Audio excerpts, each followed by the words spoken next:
அவளை அடுத்து மீண்டும் மீண்டும் பார்க்க தோன்றியது. கனவிலும் அவளின் புன்னகையும் அவளின் அழகான கண்களும் என்னை தூங்க விடாமல் துன்புறுத்தியது. எப்பொழுது காலை ஆகும் என்று ஆவலுடன் தூங்காமல் காத்து கொண்டிருந்தேன்.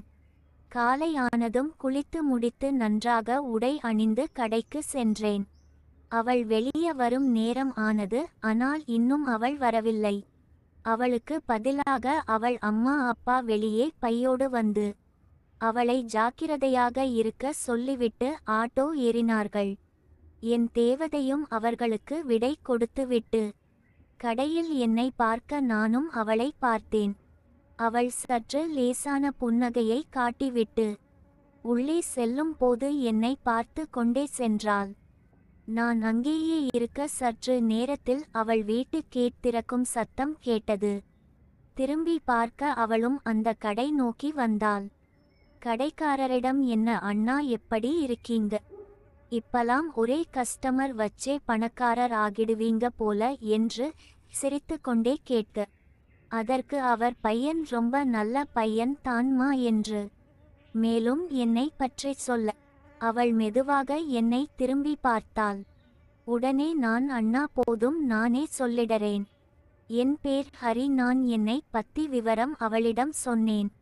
அப்படியே அவளை பற்றி எல்லாம் பேச ஆரம்பித்தோம். நடுவே இருவரும் ஒருவரை ஒருவர் கலாய்த்து கொண்டு பேசிக்கொண்டே இருந்தோம்.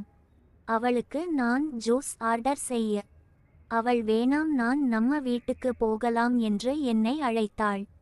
நான் மறுத்தேன். ஆனால் அவள் கோபத்துடன், இப்ப வர போறியா இல்லையா ஹரி என்று கோபத்துடன் கேட்க, சரிம்மா வரேன், அதுக்கு ஏன் சந்திரமுகி யா மாறுற, போலாம்னு சொல்லி அவள் வீட்டிற்கு சென்றேன்.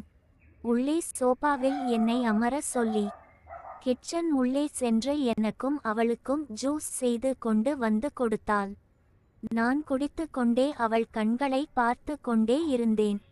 என்னையே பார்த்துட்டு இருக்க என்று அவள் கேட்க, இல்ல அன்னிக்கு முதல்ல உன்னை பார்த்தேன் பாவாடை தாவணில இருந்த, அடுத்த நாள் பார்த்தேன் சாரி கட்டிட்டு இருந்த, இப்ப மாடர்ன் டிரஸ் ஜீன்ஸ் டிஷர்ட் போட்டு ஜொலிக்கிறியேன்னு யோசிச்சேன். அதுவும் இல்லாம உன் கண்ணை பார்த்துட்டே இருக்கலாம் போல இருக்கு. உடனே அவள் என் தலையில் செல்லமாக தட்டி, ஏன்டா, நான் யாரு, என்ன ஒன்னும் தெரியாது, இப்ப வரைக்கும் என் பேர் என்னன்னு கூட தெரியாது, அதுக்குள்ள ஜொல்லு, அதுவும் என் வீட்ல இருந்துட்டே, என்ன ஜொல்லு விட்ரியா, ஒழுங்கா ஜூஸ் குடி டா என்று அதட்ட. அப்போது தான் எனக்கே தோன்றியது, ஐயையோ, இவள் பெயர் கூட கேட்கவில்லையா என்று.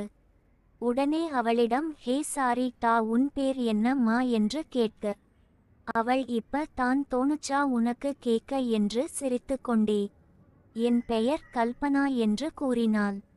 கல்பனா ரொம்ப அழகான பேர் உனக்கு என்று சொல்ல அவள், ஆமாமா, என் பேர் சூறைக்கோட்டை பொன்னுத்தாயின்னு இருந்தா கூட நீ இப்படி தான் டா சொல்லுவ என்று சிரித்தாள். பிறகு என்னிடம், நீ யாரையாவது காதலிக்கிறாயா என்று கேட்க, நான் என் கதையை அவளிடம் சொல்லி கொண்டிருக்க பாதியில் என் கண்கள் கலங்க ஆரம்பித்தது.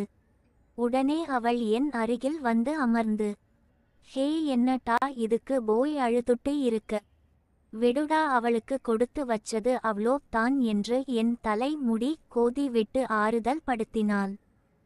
நானும் சற்று நேரத்தில் அமைதியாகி நாங்கள் சகஜமாக பேசிக் கொண்டு அவரவர் நம்பர் பரிமாறி கொண்டோம்.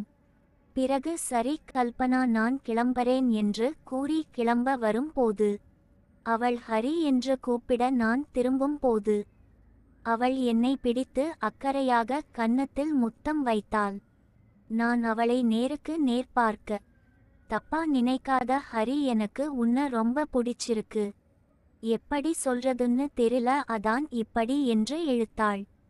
உடனே நான், எனக்கு இதெல்லாம் பிடிக்காது கல்பனா என்று சொல்ல அவள் அதிர்ந்தாள். பிறகு நான் சிரித்து கொண்டே சும்மா என்று சொல்ல இருவர் முகத்திலும் அப்படி ஒரு மகிழ்ச்சி.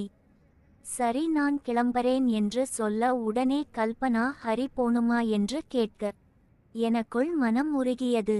ஆனால் அவளை நான் இன்னும் நிறைய தெரிந்து கொள்ள வேண்டும்.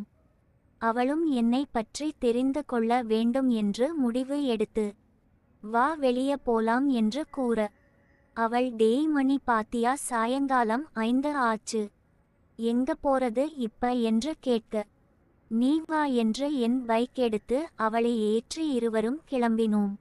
நேராக பெசன்ட் நகர் பீச் சென்றோம். அங்கு மணலில் விளையாடி கடலில் குதித்து முழுதுமாக நினைந்து கொண்டிருக்க, சிறிது நேரம் அப்படியே பேசிக் கொண்டே சற்று தூரம் நடந்து சென்றோம்.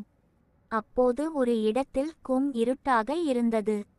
அவள் கன்னங்களை ஏந்தி அவள் கண்களை நேருக்கு நேராக பார்த்து, ஐ லவ் யூ கல்பனா என்று கூற, அவள் கண்கள் கலங்கி ஐ லவ் யூ ஹரி என்று கூறி என்னை இருக்க அணைத்து கொண்டாள். அப்பொழுது லேசான சாரல் மழை பொழிய, எங்கள் இருவருக்கும் அவ்வளவு மகிழ்ச்சி முகத்தில். அப்படியே மழையில் நினைந்து கொண்டே இருவரும் நடந்து வந்து பைக் எடுத்து ஒரு ஹோட்டல் சென்று சாப்பிட்டு அவள் வீட்டிற்கு வந்தோம். அவள் வீட்டிற்கு உள்ளே சென்று அவள் துணி மாத்துவதற்காக அவள் அறைக்கு சென்று எனக்கு துண்டை எடுத்து வீசினாள். நான் துடைத்து கொண்டு இருக்க அவள் ஒரு 5 நிமிடம் கழித்து வெளியே வந்தாள். பிரம்மன் செதுக்கிய சிலையின் மறு உருவமாக என் முன் வந்து அவள் அமர்ந்தாள். ஒரு நிமிடம் தலை சுற்றி போனது. இதற்கு மேல் இங்கிருந்தால் ஏதாவது ஏடாகூடம் தான் என்று நினைத்து கிளம்பினேன். கதவை திறக்க வெளியே மழை கொட்டி கொண்டிருக்க, அவள் நீ இந்த மழைல நினைய வேணாம், எவ்வளோ நேரம் ஆனாலும் பரவலா, நீ இங்க இரு, மழை நின்னதுக்கு அப்புறம் போலாம் என்று கூற, வேறு வழி இல்லை, என்ன ஆக போதோ என்று உள்ளே சென்று அமர்ந்தேன். அவள் சூடாக காபி போட்டு எடுத்து கொண்டு வந்து என் அருகில் அமர்ந்தாள். காபி மிகவும் சூடாக இருந்ததால் அதை அருகில் வைத்து அவளை லேசாக பார்த்தேன். அவள் என்னை முழுதாக முழுங்குவது போல் பார்த்து கொண்டிருந்தாள். நம்மளே இவ்ளோ பயந்து பார்த்துட்டு இருக்கோம், இவ இப்படி பாக்ரா, நம்ம இவ பாக்ரான்னு ஏதாவது பண்ண போய் பலார்னு அரைஞ்சுட்டா என்ன பண்றதுன்னு பயம். நான் கல்பனா, அதுக்கு முன்னாடி பண்ண வேண்டிய வேலை ஒன்று இருக்கு என்று கூறி அவளை பூஜை அறைக்கு கூட்டி சென்று குங்குமம் எடுத்து அவள் நெற்றியில் வைத்து, நான் உன்னை கல்யாணம் பண்ணிக்கிறேன், உனக்கு சம்மதமா? கண்டிப்பா, வீட்ல பெத்தவங்க சம்மதத்தோட பண்ணிக்கலாம், என்ன சொல்ற என்று கேட்க, அவள் கண்ணில் ஆனந்த கண்ணீருடன் என் மேல் சாய்ந்து கொண்டாள். பிறகு 3 நாட்கள் கழித்து அவர்கள் பெற்றோர் வந்ததும் என் பெற்றோரை அழைத்து சென்று அவளின் வீட்டார் சம்மதம் வாங்கிவிட்டேன். விரைவில் எங்களுக்கு திருமணம் நடக்க இருக்கிறது.